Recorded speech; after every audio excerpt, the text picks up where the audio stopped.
So first of all, many of you already know Robin Kelly. Robin Kelly is a Southland native from Madison, where she is best known for her stint as a state representative of the 38th District and a former community relations director for the Village of Madison. In 2006, newly elected State Treasurer Lexi Janulius was looking for a chief of staff. He wanted someone tough and experienced, and he chose Kelly.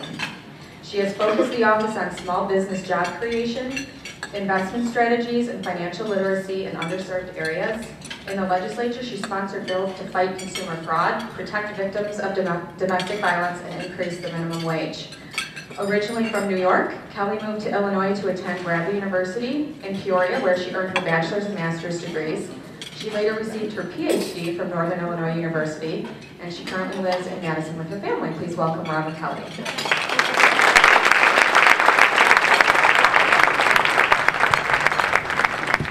So much and good afternoon. Thank you, Maureen, and thank you to the Southland Chamber for inviting us here today. It's always wonderful to be in my own backyard.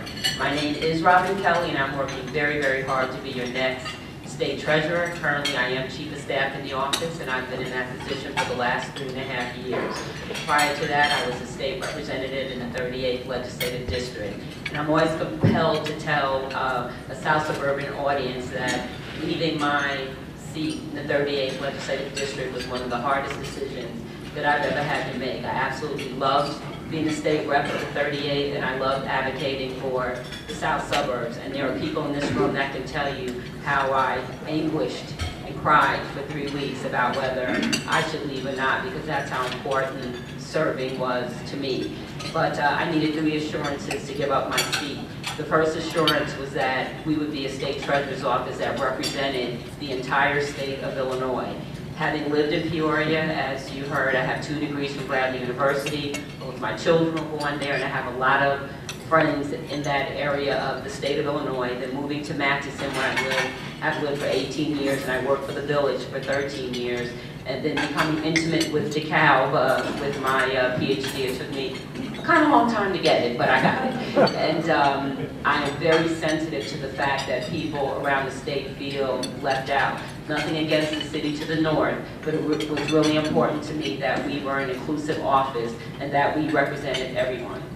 Working for the Village for 13 years, I also learned how important chambers are, how important economic development is, and how important job creation is. So even though it's not a core function in the treasurer's office, I wanted to make sure that I could still work on my passion in the treasurer's office as far as economic development. And last but certainly not least, I wanted to make sure that we continue our special outreach to women. Women make less in 2007 as they do now. They're out of the workforce longer, we live longer, and when we retire, it's more likely that we will be in poverty than men. So I wanted to make sure that we were doing our part in making sure women were financially educated and financially healthy.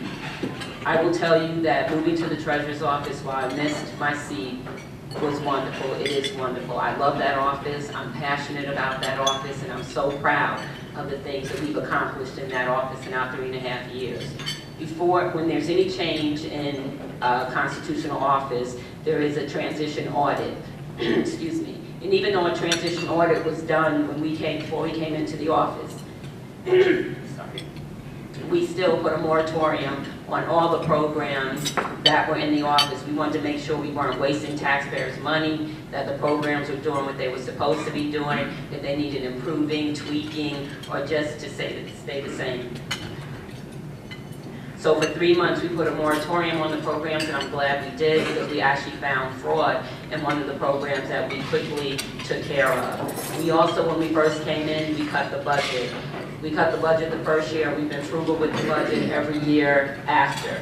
We've also taken our programs to more places than they've ever been in the state of Illinois. We have given back more money in our unclaimed property program than at any other time, all the treasurers combined, since unclaimed property has been in our office.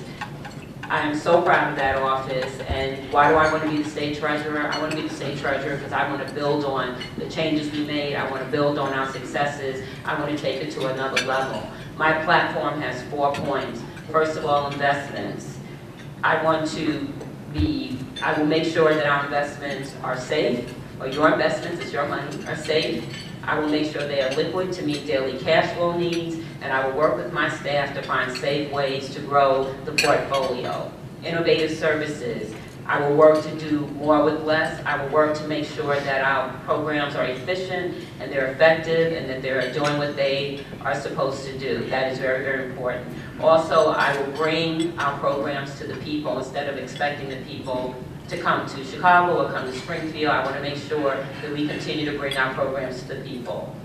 As I told you, economic development was extremely important to me. Illinois is suffering from a 10.8% unemployment rate, and even though it's not a core function in the office, I want to be one of the leaders in job creation. I am working with a bipartisan group of legislators to see how we can bring a job creations bill to the General Assembly, and it deals with the loan guarantee program. I have worked for a year on a fresh food initiative program. When I was in the legislature, I used to drive the Illinois Retail Merchants Association crazy about why don't businesses come to the south suburbs. And they kept saying, we have a program for you, we have a program for you. Well, I left the General Assembly and then they said, we still have the program. So I was fortunate enough to be involved. And it's a program dealing with bringing grocery stores to underserved areas. It was a program that was done in Pennsylvania, and it brought 30 grocery stores in underserved areas, and it created 4,000 jobs. And not to speak about the improvement in healthcare. That's the program we will be bringing to Illinois. As you know, as people that live in the south suburbs, we have whole towns that don't have a grocery store. Well, I can tell you from traveling the state, there are whole counties that don't have grocery stores, and people have to travel 20 to 30 miles to buy an apple. That's not acceptable. This is an urban, suburban, and rural problem. In more of the urban areas, nothing against fast food, but many people can buy fast food hamburgers before they can buy an apple. There's something wrong with that. So I will be pursuing that program. We've already laid the foundation, and I will make sure, when I'm the treasurer, that that program is implemented. Last but not least, we have a technology development program. And in November, no matter what happens, I will be having a meeting with the speaker to make sure that that program is pursued and passed. We need legislation to expand the program. We have to do more to keep high-tech businesses in Illinois, to have startup high-tech companies in Illinois. We need our own Silicon Prairie, because we are bleeding with jobs going to the east and west coast, and also in the other Midwestern states, they're catching up with us. So we have to do more about that. Last but certainly not least, since being in the office, financial education has also become my passion. We have to make sure we are raising a generation of investors and savers, not borrowers and spenders. Learning how to put a budget together, handling credit cards, knowing the importance of investing, saving, and building a nest egg. Those are core skills that we expect adults to have, yet our young people do not learn them in our schools. And I want to work with educators, bankers, business people, financial planners to see what we can do about that. Some schools teach it, but there's a gap between the schools that have and the schools that have not. And too often, education depends on your zip code, and that should not be the case. So I will work hard to make sure that we close that gap. And just to show you, 91% of college students have one credit card. 46% of college students have between 3 and 4 credit cards, and they're in debt $3,000 to $4,000 when they graduate from college. That is not acceptable. You know, I know there's bankers in here. If you don't have good credit, if you have good credit, it's hard to get a loan. If you don't have good credit, it's harder. So we need to raise a new generation of investors and savers. You've heard my 4 points, but one thing I also want to point out, that as a state rep and the chief of staff, I am a very ethical person. I have run an ethical office, and as your next state treasurer, I will be an ethical treasurer. And I'm starting that now as a candidate for the office. I do not take money from any banks. I don't take any money from bank executives. I don't take money from vendors or contractors that we deal with. And I do not take money from our employees or their spouses. I think this is very important because Illinois has been under such a cloud, and I want you to know that I'm not under that cloud, and that cloud is not a part of me. Thank you so much for the opportunity. Thank you, Southland Chamber. Thank you, President Kelly. I appreciate the opportunity, and I just want to leave you with, I know that office, I love that office, and I can hit the ground running before day one. Thank you.